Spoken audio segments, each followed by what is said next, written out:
Guardate che recupero, pazzesco! Da una parte abbiamo il solito video rumoroso, impastato e con poca definizione. Dall'altra invece c'è la versione migliorata, dove improvvisamente tornano fuori i dettagli, l'immagine è pulita e soprattutto diventa utilizzabile. Quello che sto per farvi vedere è un programma che va a risolvere tutti quei casi in cui vi ritrovate con clip che non sono perfette, magari girate in condizioni di luce difficili, oppure un po' mosse, leggermente fuori fuoco, o ancora video vecchi e compressi che vorreste recuperare ma che così come sono non funzionano. Il software si chiama eHiRT Video Enhancer e devo dire che riesce davvero a ridare vita a questi file, recuperando dettaglio, pulendo l'immagine e portandola anche a una risoluzione più alta. Ed è proprio questo il bello, perché non si tratta solo di migliorare un video, ma di trasformare qualcosa che si sarebbe scartato in qualcosa che invece può tornare ad avere un senso nel proprio lavoro. Se avete visto il video di qualche settimana fa in cui provavo il loro software per migliorare le foto, probabilmente vi ricorderete di eHiRT. Ecco, se il programma per le immagini mi aveva sorpreso, devo dire che qui siamo proprio su un altro livello, perché sui video il miglioramento è ancora più evidente, colpisce ancora di più. Quando vedete lavorare il software su una sequenza in movimento, infatti, frame dopo frame, con tutti i problemi che il video si porta dietro, l'impatto è decisamente più forte. E infatti la mia reazione è stata proprio: ma che figata! A questo punto andiamo a vedere allora come funziona e vedrete che è molto facile usarlo, nonostante quello che fa dietro sia tutt'altro che semplice. Una volta aperto il software vi trovate davanti un'interfaccia molto pulita, senza mille cose che vi distraggono. La prima cosa da fare quindi è inserire le clip che volete migliorare. Potete partire da video vecchi, esportazioni compresse oppure file che sapete già che hanno qualche limite. Sulla destra c'è una barra laterale con tutte le impostazioni e potete scegliere tra diversi modelli di intelligenza artificiale, ognuno pensato per un tipo di intervento diverso. Ce ne sono 3 principali e non cambia solo quanto migliorano, ma proprio come lavorano. Uno è più orientato al recupero del dettaglio e all'upscale, quindi perfetto quando volete aumentare la risoluzione mantenendo un'immagine credibile. Un altro lavora meglio sulla riduzione del rumore e sulla pulizia dell'immagine, quindi ideale per le situazioni in low light, di bassa luce. E poi c'è quello più bilanciato, che fa un lavoro complessivo su nitidezza e qualità generale, ed è quello che userete più spesso quando volete migliorare il video nel suo insieme. Il software lavora in automatico e spesso già così fa un ottimo lavoro, ma avete anche la possibilità di regolare l'intensità dell'intervento, quindi decidere in che misura applicare il miglioramento.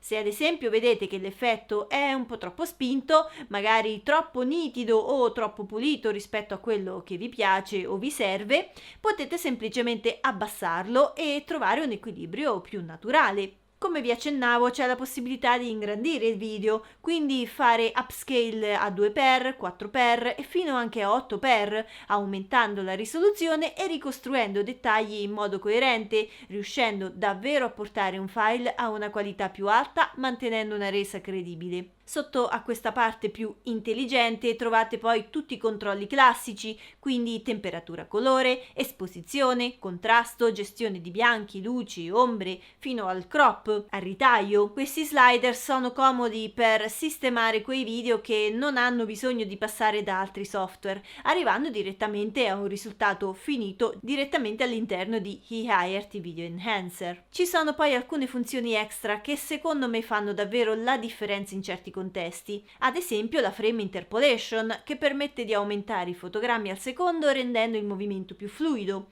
È utilissima se avete clip un po' scattose o girate a frame rate bassi e volete ottenere un risultato più morbido, magari per slow motion o semplicemente per dare un look più professionale. Un'altra funzione interessante è l'HDR, che lavora sull'espansione della gamma dinamica, quindi vi aiuta a recuperare informazioni sia nelle alte luci che nelle ombre, rendendo l'immagine più più equilibrata e ricca, soprattutto quando il video di partenza è un po' piatto. E non si sono fermati solo all'immagine, perché c'è anche la possibilità di intervenire sull'audio con il denoise, quindi potete ridurre i rumori di fondo e rendere il suono più pulito senza dover passare per altri software. Su questo non ho ancora avuto modo di fare test approfonditi, quindi se lo provate fatemi sapere come vi trovate. Ma parliamo anche dell'aspetto pratico, cioè della gestione del workflow, che nel video è fondamentale.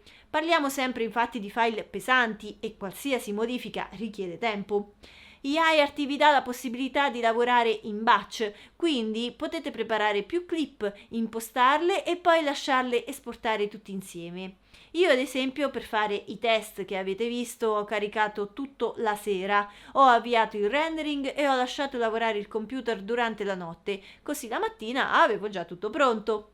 Ovviamente la velocità dipende dalla macchina che state usando, quindi dalla scheda grafica e dalle prestazioni generali del computer, però il fatto di poter organizzare il lavoro in questo modo cambia molto l'esperienza, perché non siete costretti a stare lì ad aspettare ogni singolo file, ma potete gestire tutto in modo molto più fluido. Ci sono comunque anche due opzioni pensate proprio per gestire meglio le prestazioni, che secondo me vale la pena considerare. La prima è la modalità Step Mode, che permette di migliorare ulteriormente la qualità dell'immagine riducendo anche l'utilizzo della VRAM, quindi può essere utile su macchine meno performanti, anche se ovviamente questo comporta tempi di elaborazione più lunghi. L'altra invece è la modalità Turbo, che fa esattamente il contrario, ottimizza la velocità di elaborazione sacrificando leggermente la qualità. Queste due opzioni danno quindi la possibilità di scegliere in base a quello che vi serve in quel momento, e quindi se vogliamo la massima qualità possiamo prenderci più tempo, oppure se ha bisogno di velocizzare il workflow e spingere di più sulle prestazioni.